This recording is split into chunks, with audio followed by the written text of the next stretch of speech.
Andrew Benintendi had a great night at the plate last night. But you know what also been great? Had he been doing that more often? Let's discuss on today's episode of Locked On White Sox. You are Locked On White Sox, your daily Chicago White Sox podcast. Part of the Locked On Podcast Network, your team every day.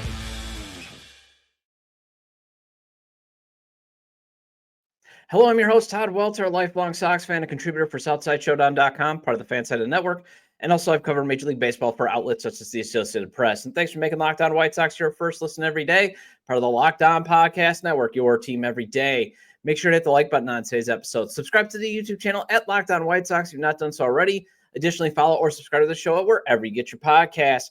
Andrew Benintendi had 4 hits last night, including 2 home runs. And yet, I want to discuss why I found myself asking, why couldn't he have more of these games since signing the richest free agent contract in team history? Then I want to discuss some guys we may think are getting an opportunity to prove themselves for next season, but they might just be DFA candidates in the offseason. And finally, let's do another weekly Way Back Wednesday segment. Today's episode is brought to you by Game Time. Download the Game Time app and create an account and use code LOCKEDONMLB for $20 off your first purchase. So Andrew Benintendi, he actually represents a lot of what is wrong with the franchise. You know, he signed the richest free agent contract in team history at 5 years and $78 million in the 2023 offseason. Okay, think about that. That's like what you pay a regular guy in the lineup.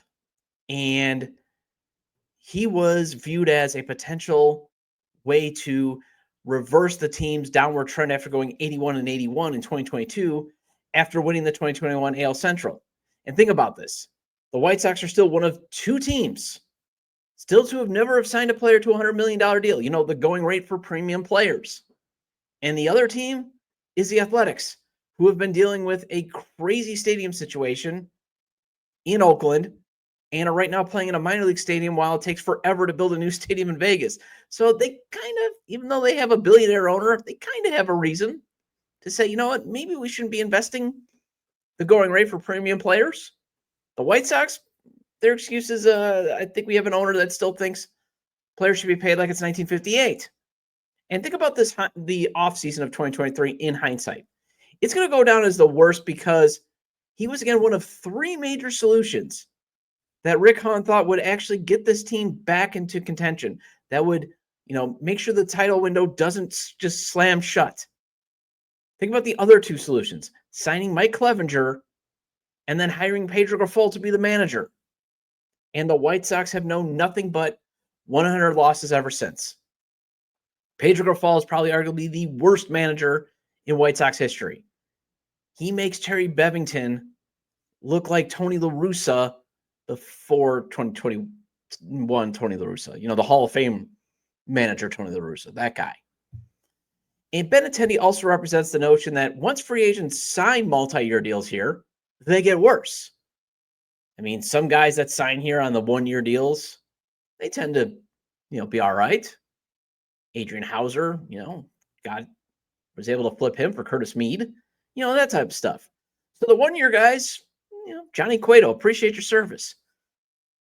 But the guys that sign these long-term deals here over at least the last 10, 15 years, they become the worst versions of themselves. And last night, I watched him crush a solo shot, hit the go-ahead RBI single, and crush another 3-run homer to make sure the route was on as the White Sox won 12-3 over the Twins. And I thought to myself, why couldn't he do this more often? I couldn't enjoy it. I couldn't appreciate it because, again, of the skepticism that has been so richly earned by this franchise. And I was thinking about this. Imagine where this team would be had he actually lived up to, even though it's for other teams a modest deal, the big-time money the franchise signed him to. Maybe at least this team doesn't like sink into a deep abyss. Maybe they're just a standard 100-loss team.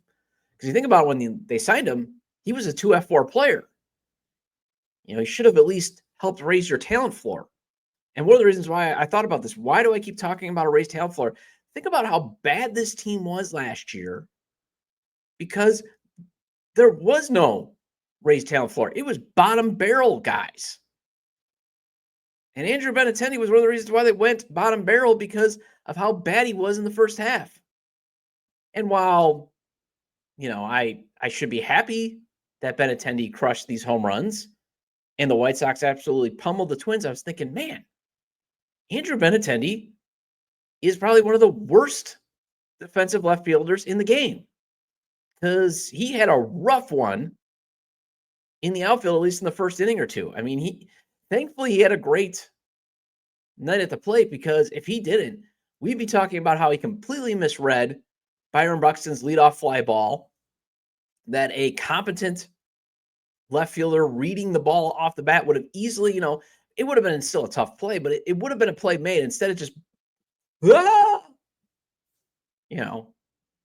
and maybe it's a missed stretch, but I mean, he was flailing. And he doesn't have the wheels to cover the ground, and balls just like drop for RBI singles in front of him. Now, I give Benny credit for bouncing back with a monster night at the plate, but those nights have been too far and few between. And when you're giving a guy that much money, you should expect more multi-hit games than what he's produced.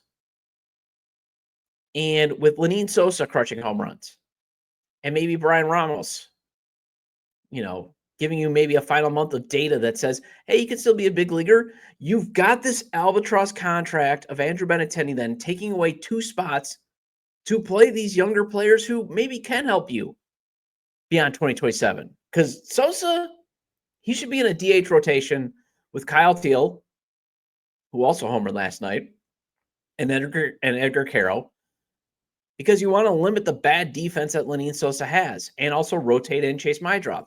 You should have this is the way that you could probably get 4 young hitters, 2 of which, I mean, again, I've talked about it. I don't know if Sosa's ever going to be special, but he's at least right now a raised floor talented player. Look at the numbers. Chase Mydrop could be that guy, and Kyle Teal and Edgar Carroll could be your studs. And I know they both play catcher, but you should keep them. These are guys that you should build around. You could also play Kyle Teal in left field. Try that out for once. Or again, try playing Brian Ramos at left field if he turns out to show that he can be something, like hitting an 2 RBI double last night.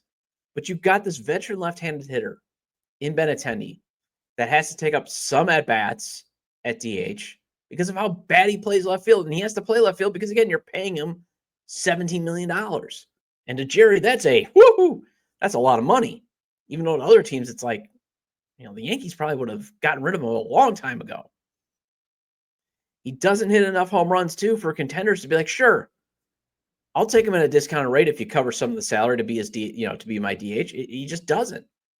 And while it seems unlikely Sosa's ever going to hit the ideal 25 to 35 home runs that you want out of a DH, it's still early in his career where, there's a slim chance it could happen. He keeps clearing every hurdle that we think he could never clear. So I'm just saying. But for Benintendi, he's been around the block now, and his career high is 20 home runs. And again, the Sox signed this 2 F4 player after the 2022 season, and the FanGraphs production converted to dollars says that's $16 million, so 78 seems reasonable. But you'd think a 2 F4 player would be helping you more than he's been helping, and he hasn't been helping much. You would like to see him produce more like I think the vision was he was going to produce like, when he was in Kansas City, hitting 300 in 2022, but that's not happened.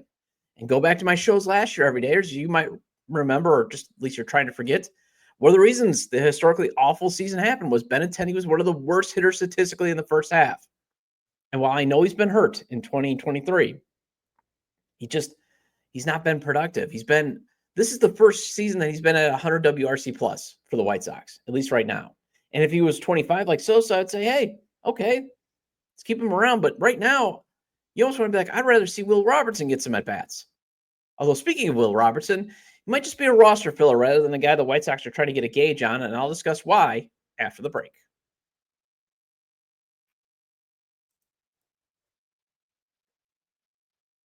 Hey, Locked On White Sox fans, are you still paying full price for gas? Stop leaving money behind. Get real cash back every time you fill up with the free Upside app. Simply download the free Upside app in the App Store or Google Play right now and start earning cash at the pump today. Use my limited time promo code SEASON and get an extra 25 cents back per gallon on your first fill up. You can make up to $300 a year just from buying the gas you already needed. At first, I thought this is too good to be true, but it's totally legit. Real people are getting paid just to make their daily commutes, and you can too. Plus, you can cash out at any time to your bank account, PayPal, or an e-gift card for Amazon or other brands. Don't let this offer drive on by. Download the free Upside app now using my limited time promo code SEASON for limited time 25 cent per gallon bonus. That's promo code SEASON. Offers vary by user and location. Go to upside.com for terms and conditions. And there's nothing like catching a baseball game live. The energy, the crowd, the chance to see your team in person. But actually getting tickets, that's the tough part. Queues, login screens, supply fees. It takes all the fun out of it. That's why I use Game Time, the app that gives the advantage back to the fans. Game Time is fast, easy, and backed by the Game Time guarantee. You'll always get 100% authentic tickets delivered on time and at the best price. Plus, all fees are included. So the price you see is the price you pay. I mean, think about that. Fees are included up front. You know your total upfront amount with no surprise fees at the checkout. And there's nothing worse than be like, hey, I'm going to get this great deal. And then you get to the checkout and you're like, wait, I got to pay how much extra in fees? Game Time's like, hey, here it is. It's all in one place right now. And I love the zone deals too. Pick the section, Game Time picks the seats, and you save big. And honestly, it's faster, cheaper, and less stressful than any other way I've bought tickets. Download the Game Time app, create an account, and use code LOCKEDONMLB for $20 off your first purchase. Terms apply. Again, that's promo code LOCKEDONMLB for $20 off. Swipe, tap, ticket, go. Download Game Time today.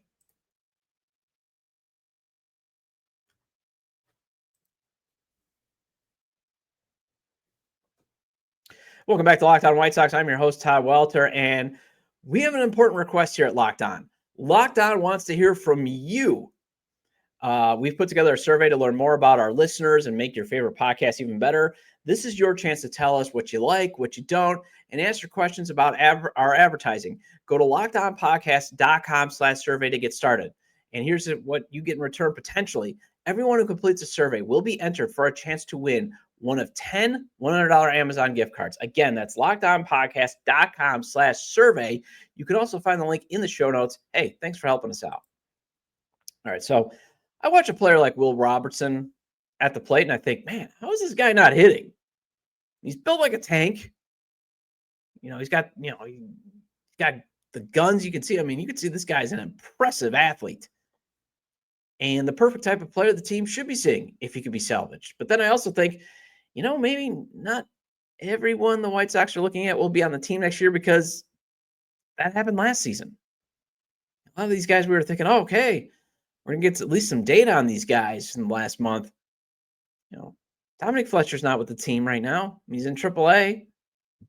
Same with Jacob Amaya. And they both got DFA'd in the offseason. So youngish players like Robinson, because he's 27, might just be roster fillers to get this team through the rest of the season. Andres Gomez might just be another Jose Urena. And why I'm bringing this up is, I've even fallen into the trap where it's like, okay, another month for these guys to really prove themselves for next year. And then it's like, I said the same thing last year. And some of these guys, Fletcher didn't make the big league roster out of spring training. Amaya did, but he was as a bridge guy, and he was eventually DFA'd again. He's been DFA'd now 3 times. And the other reason is, again, the White Sox are going to need some 40-man roster spots for next season because you hope there are upgrades to the roster. You would like to see the team in 2026 at least start to move up the standings, maybe get into that 70 to 75 wins. Start maybe finding if there's a trade to be happened to, acquire some more promising young talent, or at least add some veteran starters on 1-2-year deals to improve the back end of the bullpen. That can be especially flipped at the deadline. So that's why even I'm just telling myself, maybe I'm just doing this for myself in therapy and you're listening to me. I should just caution myself on thinking, hey, Robinson or Gomez or even Tim Elko, they got a shot to prove themselves because they could just be filling out the roster right now. It's a very real possibility. as I mentioned with Fletcher and Amaya, they were just filling out the roster to get you through the rest of the year. We thought about Brooks Baldwin even. Well, he had to spend some time in the minors. And right now, the White Sox 40-man roster is at 38, at least officially. However, if the three guys on the 60-day IL, pitchers Drew Thorpe, Prolander, Baroa, and Kai Bush, are all recovered by the beginning of opening day, you got to add them back. So now you're over by one. Although you got 4 veterans pending free agency in Tyler Alexander, who should be a goner. Bryce Wilson definitely should be a goner. Miguel Castro, yeah, you want to let that guy walk as, he's been, he's out for the year with an injury, and you can replace him with a different power arm in the pen. You do got Michael A. Taylor also, which I'm just going to say, at least kick the idea around of bringing him back as a solid veteran 4th or 5th outfielder who brings leadership to your clubhouse. I'm not saying bring him back. Just saying I think there should be a discussion. But either way, that opens up 4 spots. So you're at -1. Martin Perez, I'm not sure you want to pick up that $10 million option. But again, I would be open to the idea of bringing him back on a cheaper deal since the Sox do need to add at least 2 starters to the rotation. And it might be 3 because Sean Burke is struggling at Charlotte, although he struggled at Charlotte last year and then showed he could prove in the majors. But I definitely I'm not holding my breath on Jonathan Cannon anymore. Not saying he can't still be a starter. It's just I think you can do better. So maybe that is, but let's put him out for now. So you're now down to -2 if I'm doing the math correctly. But you got to add 5 young arms to the 40-man roster to keep them from being Rule 5 draft eligible. That's Tanner McDougal, Peyton Pallette, Tyler Schweitzer, Mason Adams, and Shane Murphy. Now you're over by 3. Although maybe you decide Adams coming off a Tommy John surgery and Schweitzer's inconsistency isn't worth the 40-man. I could see that case being made. So you're still at 41, though. So you either have to say non-tender Mike Tauchman, and I would say no to that, even though there is some logical explanation in that while he is a professional hitter that can give you an OPS over 800, he just doesn't put the ball over the fence that much, and his legs are starting to go. I think he's the perfect bridge until your top prospect, Braden Montgomery, is ready to take over right field every day. And you also are going to need some more roster spots because, like I said, you want some upgrades to the bullpen. And if you bring in Martin Perez back, Martin Perez back, you still have to add another starter. But let's say you're not. So you got to make some updates. So, because in terms of the bullpen, I would say that they should be locks to come back next year in the bullpen is Grant Taylor, Mike Vassell, Brandon Eisert, only because Brandon Eisert, I think, could be a decent low to middle leverage lefty, your 5th, 6th inning guy. And then maybe Jordan Leisure, Wickelman, Gonzalez, I'd at least give him a chance. And then for your rotation, again, it's Shane Smurth, Davis Martin. I'm still willing to put Sean Burke in there, but you carry 13 pitchers. So you need at least 3 to 5 more bullpen arms and at least, again, 2 starters. And I would say a couple of these have got to be added in the free agent market. So you got to sign, I would say, at minimum 4 pitchers. And again, you're adding Michael A. Taylor back to the roster if you resign him. So you got to start to see why Will Robertson or Tim Elko might just be with the organization next year, but possibly not on the 40-man roster, possibly not even being considered to be long-term options because they might have to do other options as well. And there's other potential hitters that they might want to add to the 40-man to keep them from being eligible for the Rule 5 draft. All right, well, this week's Way Back Wednesday segment, I want to go over the time Jose Valentin played shortstop on the South Side and how fun it was to watch him crush home runs. And let's discuss that after the break.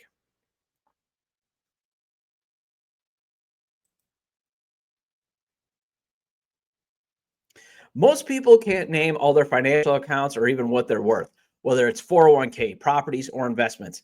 When you don't have the full picture, you can end up leaving money on the table. And that's why there is Monarch Money.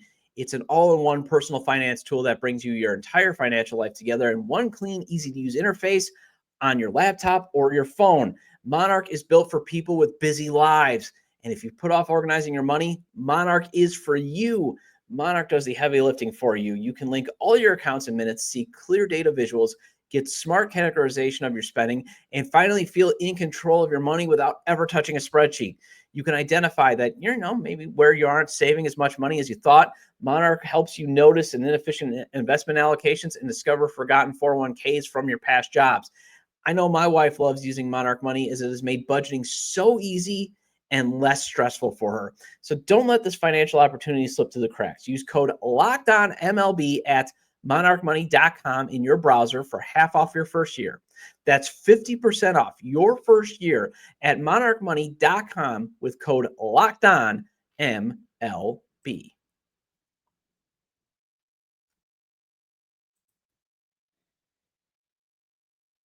Welcome back to Locked On White Sox. I'm your host, Todd Welter. Again, shout out to all the everydayers. I appreciate your loyalty. Please hit the like button on today's episode.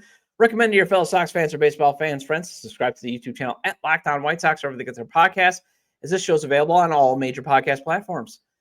So I hope Colson Montgomery has a storied all-star career on the south side of Chicago that ends with a Hall of Fame induction.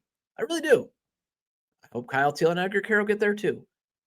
But Colson Montgomery, he's crushing home runs at a rate that really puts Jose Valentin's home run record for shortstops, franchise home run record for shortstops, at risk.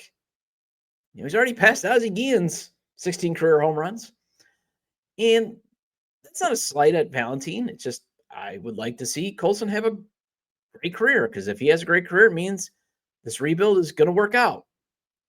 And I also loved watching Valentin hit a lot of home runs. And he did hit a lot in the 4 seasons he played for the White Sox. I just would like to see that 136 career dingers in a White Sox uniform get passed by Colson Montgomery. I think that would be tremendous.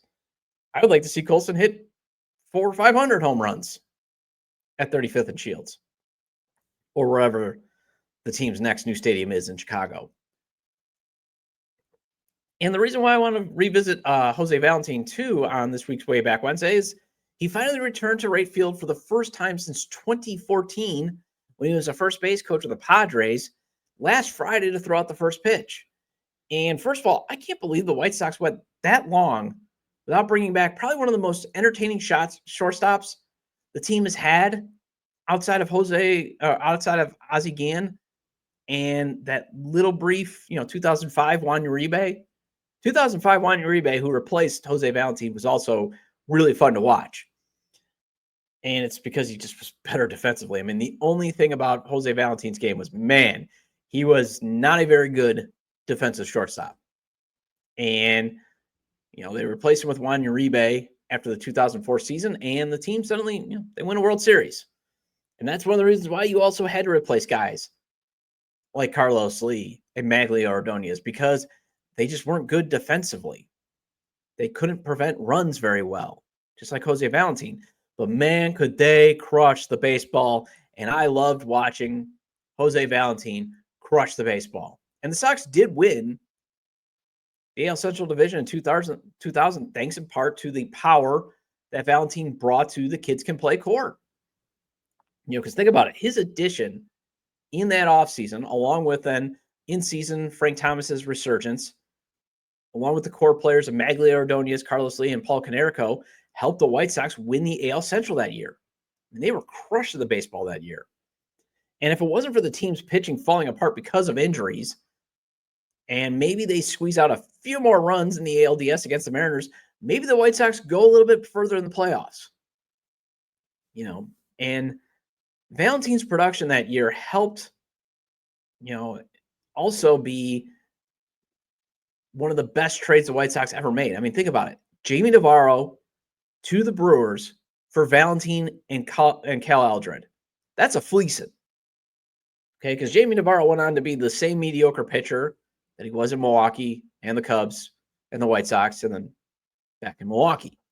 Cal Eldred was a surprise, great impact pitcher until, his elbow fell apart like it always did, but at least went till September and helped the White Sox win the division. And then again, Jose Valentin just crushing 25 home runs that year. 273, 343, 49, 491 slash line. finished with a 4.9 B WAR. And he had a solid career for the White Sox from 2000 to 2004. 802 OPS in the 4 seasons that he played on the South Side, and a 16.9 B WAR. And I want to share a few paragraphs. Chicago White Sox NSI's Jack Ackeny wrote about Valentin's return on last Friday to throw out the first pitch on, I think it was Puerto Rico Appreciation Night. And here's what he writes. Returning to right field seemed to rejuvenate former White Sox slugger Jose Valentin. Quote, I feel like a little kid, he said before Friday's game against the New York Yankees. I left Chicago after the 2004 season as a player, and then I came back here. I think it was in 2014 when I was the first base coach of the Padres. Today is the first time since that I put my feet on this field. A lot of good memories. Friends, the fans.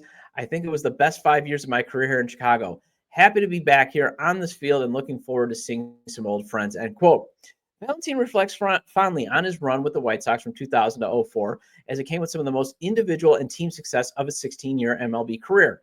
He slugged a career-high 30 home runs in 2004 and hit at least 25 in each of the previous 4 seasons, representing his 5 most productive seasons from a home run standpoint. One long ball he recalled with a smile was his walk-off solo home run off of Antonio Alfonseca on June 27, 2003 against the Chicago Cubs. Quote, it was one of my biggest home runs in my career, Valentin said. The one I'll never forget was when I hit for the cycle here against Baltimore. That was something that's not easy to do as a player. A lot of good memories in this field in Chicago for 5 years, end quote. Yeah, I forgot. Sorry. 2000, 2001, 2002. Sorry. Math-wise, 4 years, but obviously, yes, 5 seasons. But it was just, he was such a fun and entertaining player to watch at the plate. And I'm glad that the White Sox brought him back.